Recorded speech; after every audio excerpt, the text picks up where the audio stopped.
I love that Trump is shaking in his boots over this trial date that is set for March. He was hoping to get it dismissed, and that didn't work, and now he wants to try to delay it, but that will end up blowing up in his face as well. This is for the Manhattan trial, where he's being charged for inflating and de-inflating the values of his properties so that he could get, better loans or avoid paying high taxes. We begin right now with another historic day involving former President Trump. A New York judge deciding Trump's hush money payment trial will go ahead as scheduled. CBS News' Elijah Westbrook joins us live from the courthouse in Lower Manhattan. Elijah. That's right. Good afternoon, Mary. Some tense moments playing inside the courtroom earlier today as Trump's legal team tried to push the start date of this trial back beyond March 25th. We know that the judge in this case has signed off on March 25th as the day for the jury selection process to begin.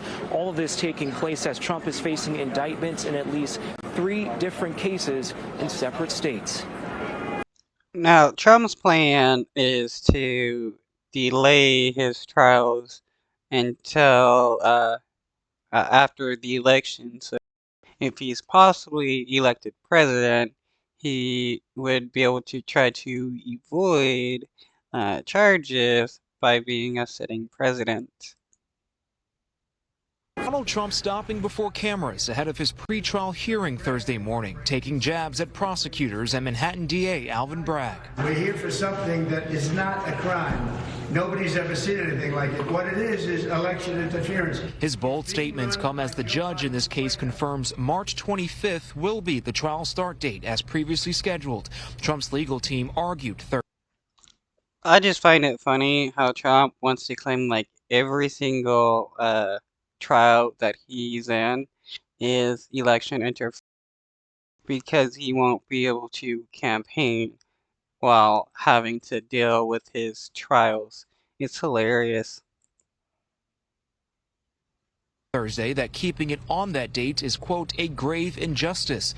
They say it complicates matters as the former president has to show up to other court cases in separate jurisdictions. A heated. Well, that's Trump's fault, is it not? That he has to deal with separate trials in separate different states.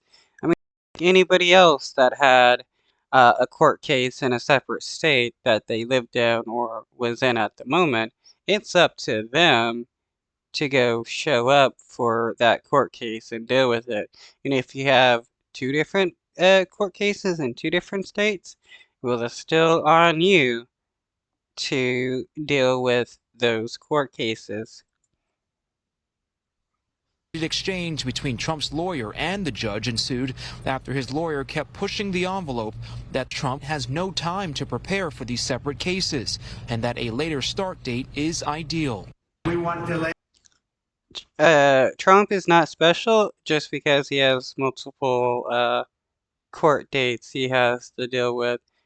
He wants to be special, but he's not. Obviously, I'm running for election. I can't. How can you run for election and be sitting in a courthouse in Manhattan all day long? In this matter, Manhattan DA Alvin Bragg has charged Trump with 34 counts of falsifying internal records within the Trump organization by hiding payments to his former lawyer, Michael Cohen.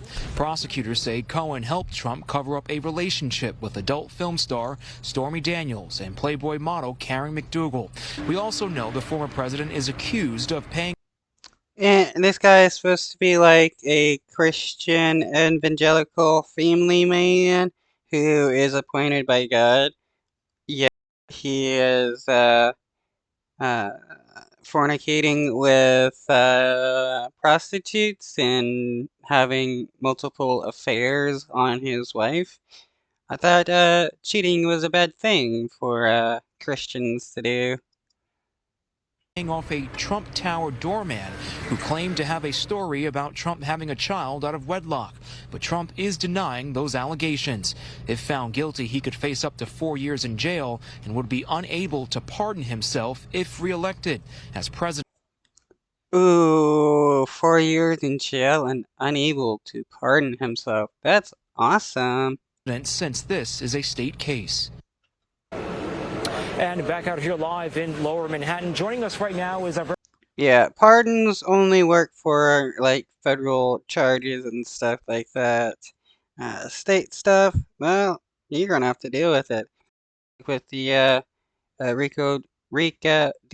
Georgia RICO case. Um, there it's mandatory that you do your entire time.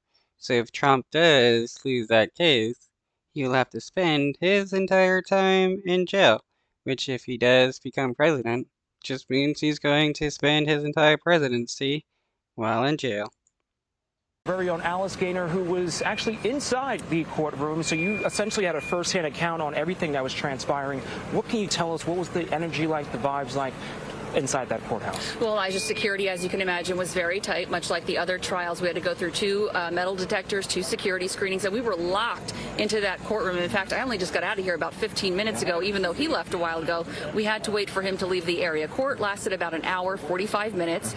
He did not speak, the former president. His lawyers did the talking for him, of course. As you mentioned, the judge was going through motions. He denied that motion to throw this case out. He said that the trial will continue on March 25th. That's when jury selection is going to begin. They were also going over potential questions for prospective jurors. There was some debate over a few of the questions that both sides had posed, so they were going over that as well. What was different this time was he walked in and he looked at everyone on both sides of the gallery. He even waved at somebody, as opposed to back in April when he was arraigned. He walked in, didn't look at anyone, looked straight forward, was very serious. Today he felt, it almost felt like he was a little bit more casual when he walked into this criminal